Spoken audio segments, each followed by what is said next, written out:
class 9th.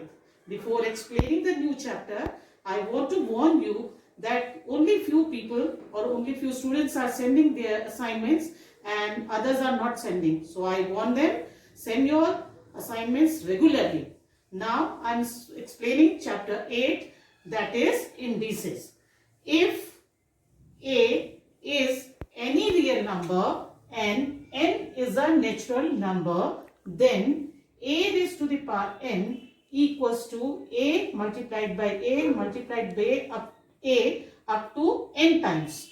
You must have learned all these exponents in class 8 also. When we multiply a into a into a into a 4 times, it becomes a raised to the power 4. Similarly, a raised to the power n means a multiplied by a up to n times, where a is called the base and n is called the exponent or index, and a raised to the power n is called the exponential form.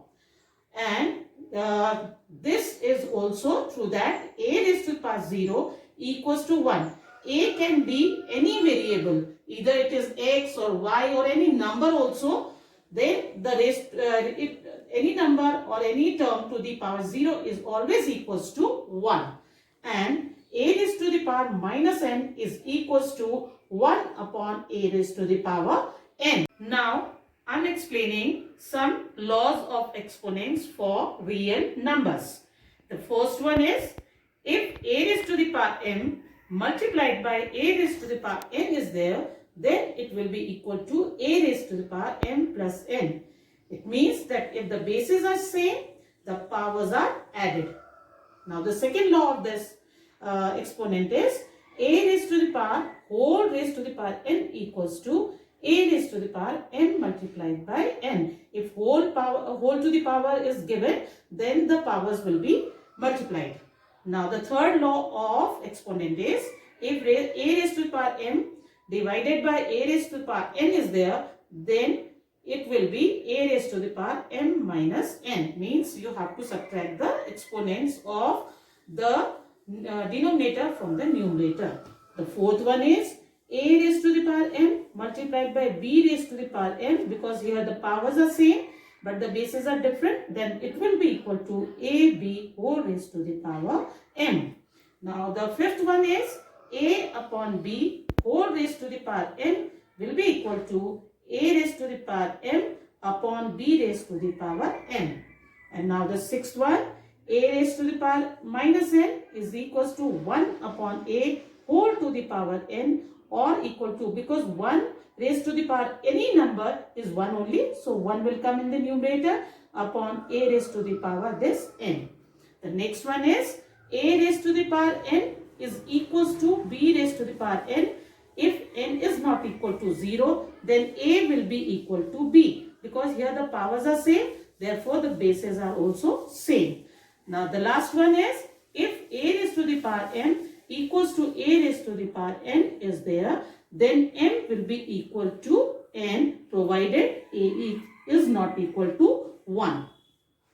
Now I am explaining few questions of exercise 8. Now the first one I have taken from question number 1, first part. Here the question is 81 upon 16 whole raised to the power minus 3 by 4.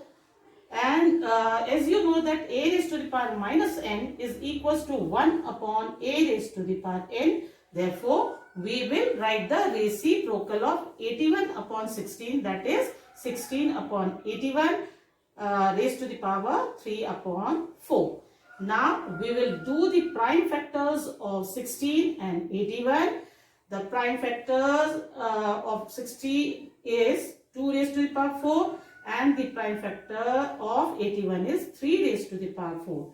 And whole raised to the power 3 by 4 is here. So this 3 by 4 will come as it is.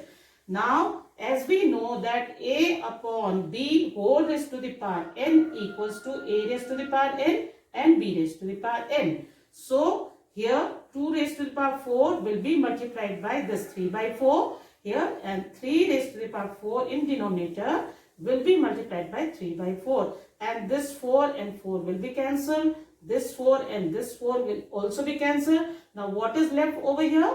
2 raised to the power 3 in the numerator and 3 raised to the power 3 in denominator.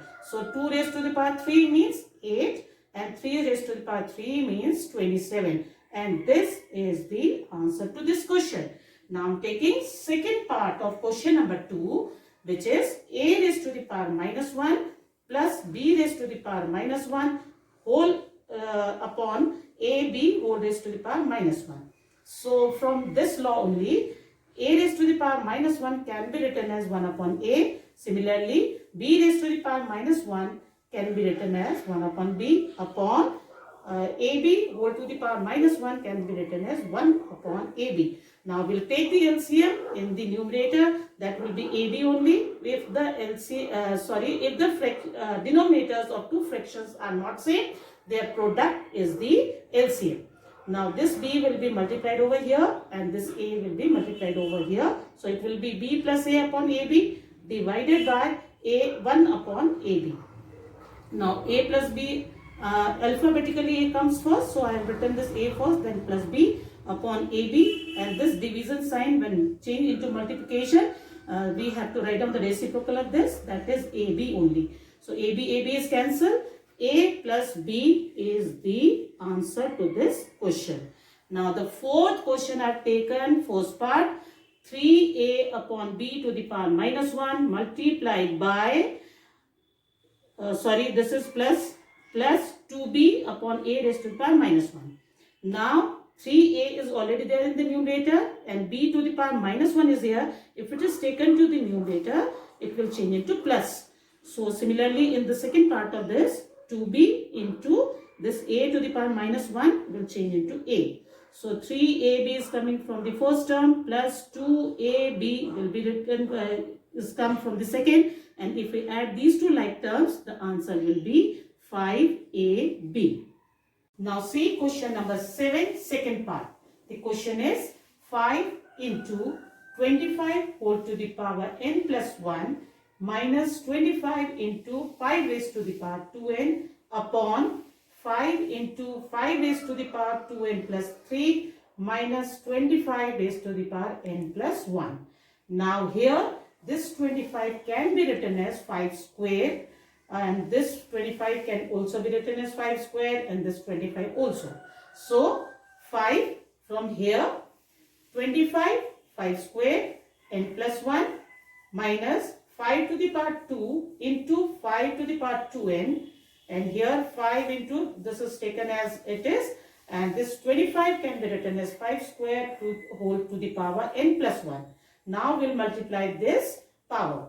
5 into 2 into n is 2n plus 2, 1 is 2 minus 5 to the power 2 plus 2n upon 5 to the power 2n plus 3 plus this 1 minus 5 raised to the power 2 into n is 2n and 2 into 1 is 2. And if we see these four terms, 5 raised to the power 2n plus 2 is common in all. Here, this and this common. So I have taken 5 raised to the power 2n plus 2 common. What is left from here? This 5 is left. 5, when the whole term is taken common, in place of that 1 comes. Because 1 multiplied by any number is this number itself.